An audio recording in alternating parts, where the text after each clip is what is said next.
নমস্কার, শ্রেয়াস ডায়েরিজ আরেকটি নতুন ভিডিওতে আপনাদের সকলকে জানাই স্বাগতম। আর এই যে এই ব্লগটা দেখছেন এটা ছিল রবিবারের ব্লগ। এটা রাত্রেবেলায় বিরিয়ানির জন্য প্রিপারেশান নেওয়া হচ্ছিল, আর দিনের বেলা থেকেই প্রিপারেশানটা নেওয়া হচ্ছিল। তার সবথেকে বড় কারণ হচ্ছে গিয়ে এত শীতটা জাঁকিয়ে বসেছে না, রাত্রেবেলা মানে সন্ধ্যেবেলা থেকে লেপের তলায় ঢুকলে আর বেরোতে মন যাচ্ছে না। তো সেই কারণে দিনের বেলা দিক থেকে প্রিপারেশানটা নেওয়া হচ্ছিলো, আর আমি একটু হেল্প করে দিচ্ছিলাম মাকে। তার কারণ হচ্ছে গিয়ে মাকে তো আরও আদার্স রান্নাবান্না করতে হতো, তো সেই জন্য আমি একটু একটু করে কাজটা মায়ের এগিয়ে রাখছিলাম। বেরেস্তাটা, তো বেরেস্তাটা আমরা চাপা দিয়ে কিছুক্ষণ হোক। তো তা করতে করতেই মনে মনে করলাম যে আমাদের রান্নাঘরে যে টাইলসগুলো আছে, তো সেইগুলো অনেকটা তেল চিটে পড়ে গেছে, তো সেগুলো একটু পরিষ্কার করা যাক। তো সেই জন্য একটু আর কি পরিষ্কার করছিলাম। আর এই যে দেখুন কতটা এখন ভালো লাগছে, আগে থেকে কিন্তু অনেকটা তেল চিটে উঠে গেছে।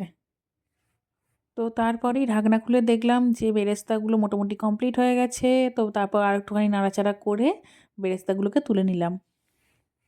তো বেরেস্তাটা হওয়ার পর মা যেই বিরিয়ানির জন্য আলুগুলো কেটে রেখেছিল সেগুলোকে আমি একটু ফুটো ফুটো করছিলাম, যাতে তাতে মশলাটা যেন খুব ভালোভাবে ঢোকে। আর আমরা না বিরিয়ানির আলুটা একটু আলাদাভাবে করি। আমরা বিরিয়ানির আলুটাতে মশলা মাখিয়ে সেটাকে ভেজে তারপর সেটাকে ঝালে দিই। তারপর তো যেমন প্রসেস লেয়ারিং করে সেরকমভাবেই হয়।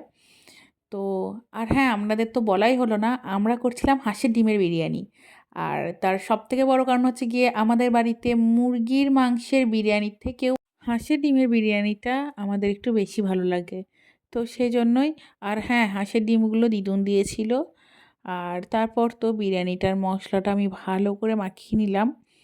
তারপর মা সেই আলুগুলোকে ভালো করে করে চাপা দিয়ে ভেজে নিল। তো আলু টালু ভাজার পর মা কারিটা করলো, আর আমি পাশ থেকে একটু এটা সেটা করে এগিয়ে দিচ্ছিলাম।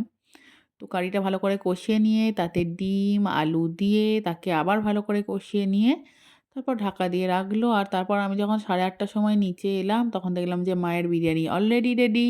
তো রাত 8:30টার সময় নিচে নেমে যখন দেখলাম মায়ের বিরিয়ানি রেডি, তো তাহলে তো ছোটোবেলাকার অভ্যাস অনুযায়ী আমাকে একটা থালা নিয়ে মায়ের পাশে দাঁড়াতেই হবে, কারণ আমাকে সবার প্রথমে চাখতে দিতেই হবে। এইটা না ছোটোবেলাকার সেই পুরনো অভ্যাস এখনও রয়ে গেছে, যে বাড়িতে কিছু হচ্ছে মানে আমাকে আগে চাখতে দাও, তারপর খাওয়ার টাইমে না হয় আবার খাবো, কিন্তু আমাকে আগে চাখতে দিতেই হবে।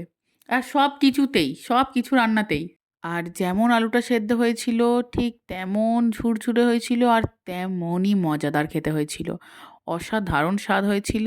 আর এটা যেহেতু চাকার সময় তাই আমি আর ডিম নিইনি, কারণ ডিম ছিল গোনাগুনতি, সব একা দুটো দুটো করে।